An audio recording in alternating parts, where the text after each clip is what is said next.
Geometrical isomer वो होते हैं जिनका कि मॉलिक्यूलर फॉर्मूला सेम होता है, लेकिन स्पेशियल अरेंजमेंट जो होता है एटम का वो डिफ़र करता है। I am not going to write the definition. और ये ज्योमेट्रिकल आइसोमर ज़्यादातर डबल बॉन्ड्स में पाए जाते हैं और ये दो तरह के होते हैं, सिस और ट्रांस। तो मान लीजिए ये आपका कोई कंपाउंड है, जब सेम साइट पर आपके एटम्स होते हैं तो वो सिस बनते हैं, और जब ये अपोजिट साइड पर होता है तो ये आपका ट्रांस कहलाता है। ठीक है, लेकिन यहाँ पर हमारे पास मान लीजिए एक फॉर एग्जांपल एक केस है, मान लीजिए लिखा है ये हाइड्रोजन, ये हाइड्रोजन, ये क्लोरीन, ये क्लोरीन, तो ये आपको पता है ये सिस हो गया।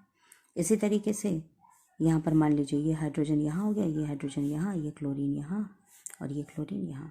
आपने बहुत आसानी से कह दिया ये सिस का ज्योमेट्रिकल आइसोमर है, ये ट्रांस का है।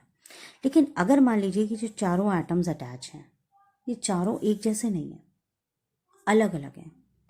फॉर एग्जांपल इस तरीके से अटैच है, ए बी सी और डी, चारों अलग अलग हैं, तो आप कैसे बताएंगे कि इसका कौन सा अरेंजमेंट सिस है, कौन सा अरेंजमेंट ट्रांस है?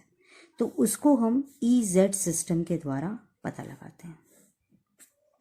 ठीक है, इसमें Z सिस्टम सिस के लिए होता है और E सिस्टम आपका ट्रांस के लिए होता है।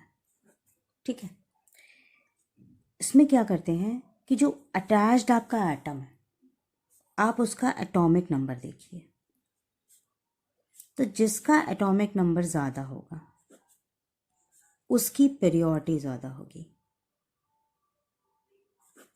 ठीक है,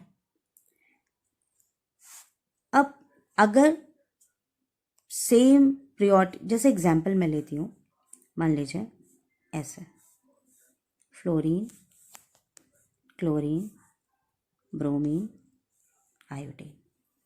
ठीक, अगर आप अपनी पीरियोडिक, आपको कुछ नहीं आता हो तो पीरियोडिक टेबल पर आप आ जाइए। आपका पहले फ्लोरीन होता है, फिर क्लोरीन होता है, फिर ब्रोमीन होता है, फिर आयोडीन होता है। ये पीरियोडिक टेबल है, ये हैलोजन ग्रुप हो गया मान लीजिए। ठीक है, तो यहाँ पर इसका जो एटॉमिक नंबर है वो सबसे कम है और इसका एटॉमिक नंबर सबसे ज़्यादा है। ठीक, तो हम कंपेयर कैसे करते हैं कि जैसे फ्लोरीन और क्लोरीन, इनको कंपेयर करो आपस में, तो क्लोरीन देखो नीचे आ रहा है, तो इसका एटॉमिक नंबर ज़्यादा है, एटॉमिक नंबर इसका ज़्यादा है, किसका? क्लोरीन का, इन दोनों को कंपेयर करने पर। इसी तरह से हम इन दोनों को कंपेयर करेंगे, तो यहाँ पर देखिए ब्रोमीन से आयोडीन का एटॉमिक नंबर ज़्यादा है। ठीक, यानी इस तरफ, एक ही तरफ दोनों हायर प्रायोरिटी के आ गए, यानी ये आपका अरेंजमेंट हो गया सिस।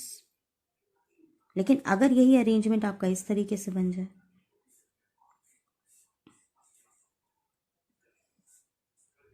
तो अब हमने फिर इधर कंपेयर किया, तो यहाँ पर इसकी, इन दोनों को कंपेयर करेंगे तो इसकी प्रायोरिटी यहाँ पर ज़्यादा है, मतलब एटॉमिक नंबर क्लोरीन का ज़्यादा है, और यहाँ पर एटॉमिक नंबर आयोडीन का ज़्यादा है। तो आपकी प्रायोरिटी ट्रांस पोजीशन पर आ रही है,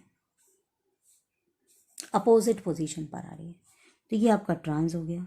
तो ट्रांस के लिए हम ई कहते हैं और सिस के लिए हम जेड कहते हैं।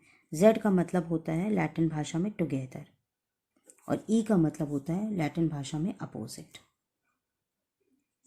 So this is the simple way